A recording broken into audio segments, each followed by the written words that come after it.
Then answered Jesus and said unto them, Verily, verily, I say unto you, the Son can do nothing of himself, but what he seeth the Father do. For whatsoever things he doth, there also doth the Son likewise. For the Father loveth the Son, and showeth him all things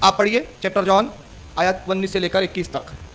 میں آپ پڑھو تاکہ میں خوش ہو جاؤں. پڑھانا کیوں چاہ رہا ہے؟ وہ چالاک تھا. اس میں لکھا ہوا تھا عیسیٰ خدا کے بیٹے ہیں. اس بائبل میں اس میں لکھا تھا عیسیٰ خدا کے بیٹے. یعنی پوچھنا چاہ رہا ہے کہ بائبل میں جب لکھا ہے کہ عیسیٰ علیہ السلام خدا کے بیٹے ہیں تو میں نے عیسیٰ کو خدا کا بیٹا ماننا چاہیے کیا؟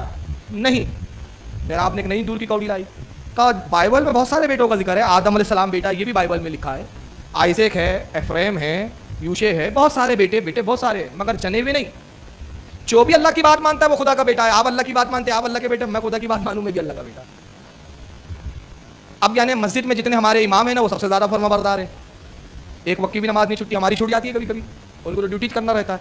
تو اب جائیے مسجد میں امام بولنے کی جگہ یہ خدا کے بیٹے ہو گئے وہ. اچھا بتائیے روئے زمین پر اللہ کا سب سے بڑا فرما بردار کون ہے؟ حضور صلی اللہ علیہ وسلم. تو حضور صلی اللہ علیہ وسلم بیٹے ہو گئے پھر معاذ اللہ. قرآن تو کہتا ہے قل هو اللہ احد، محبوب فرما دیجیے اللہ ایک ہے. اللہ الصمد، وہ بے نیاز ہے. لم یلد ولم یولد، نہ اس سے کوئی جنا گیا نہ وہ کسی سے پیدا ہوا، کوئی اس کی اولاد نہیں. مگر ذاکر صاحب کہتے ہیں نہیں جنا نہیں ہے، رشتہ داری کے حساب سے عرفی حساب سے بیٹا ہو. منہ بولا بیٹا بن سکتا ہے. اچھا بیٹا بنے گا تو پھر امی بھی بنانا پڑے گا نا کوئی نہ کوئی. امی کہاں سے لائیں گے پھر معاذ اللہ؟ تو اس کا مطلب خدا کی بیوی بھی تسلیم کرنا پڑے گا. حالانکہ آئیے قرآن کیا کہتا ہے، پارہ نمبر 6 سورہ مائدہ آیت 18 میں اللہ ارشاد فرماتا ہے وقالت الیہود والنصارى نحن ابناء اللہ واحباؤہ. اللہ فرماتے ہیں اور یہودیوں نے کہا، یہودی بولے اور عیسائی بھی بولے، یہودی اور عیسائی دونوں بولے کہ ہم خدا کے بیٹے ہیں اور اللہ کے پیارے ہیں. یہودیوں نے بھی کہا ہم اللہ کے بیٹے ہیں، عیسائیوں نے بھی کہا ہم اللہ کے بیٹے ہیں. اور یہودیوں نے کس اعتبار سے کہا؟ وہ یہ نہیں مانتے تھے کہ معاذ اللہ نے ہمیں جنا. عیسائی یہ نہیں کہتے تھے کہ اللہ نے ہمیں جنا، وہ کہتے تھے جنے ہوئے عیسیٰ علیہ السلام ہے. عیسائی کہتے تھے عیسیٰ خدا کے جنے ہوئے اور ہم عیسیٰ کی فرما برداری کرتے اس لیے ہم منہ بولے بیٹے، ہم اللہ کے پیارے ہیں، ہم جنے ہوئے نہیں ہیں مگر اللہ کے بیٹے. یہودی کہتے تھے عزیر علیہ السلام اللہ کے جنے ہوئے بیٹے ہیں، اللہ نے ان کو پیدا کیا، ہم عزیر کے فرما بردار ہیں اس لیے اللہ کے بیٹے ہیں. تو قرآن ان کا جملہ کفریہ جملہ نقل کر رہا ہے کہ وقالت الیہود والنصارى، اور یہودیوں نے کہا اور نصارہ عیسائیوں نے کہا نحن ابناء اللہ، ہم اللہ کے بیٹے، واحباہ، اور ہم اس کے پیارے ہیں. قل فلما يعذبكم بذنوبكم، اللہ فرماتا ہے محبوب پھر آپ ان سے کہیے کہ اگر تم خدا کے پیارے ہو تو پھر وہ تمہارے گناہوں پر تمہیں عذاب کیوں دیتا ہے؟ جب تم خدا کے بیٹے ہو تو تم پہ پکڑ کیوں کرتا ہے؟ تمہیں عذاب کیوں دیا جاتا ہے؟ بل انتم بشر ممن خلق، آپ کہہ دیجئے کہ تم ہرگز خدا کے بیٹے نہیں ہو بلکہ تم انسان ہو اور اس کی مخلوق ہو. قرآن کہہ رہا ہے تم بشر ہو، انسان ہو، اور کیا ہو؟ مخلوق. مگر ذاکر صاحب کہتے نہیں، فرما برداری کے حساب سے ہم خدا کے بیٹے معاذ اللہ.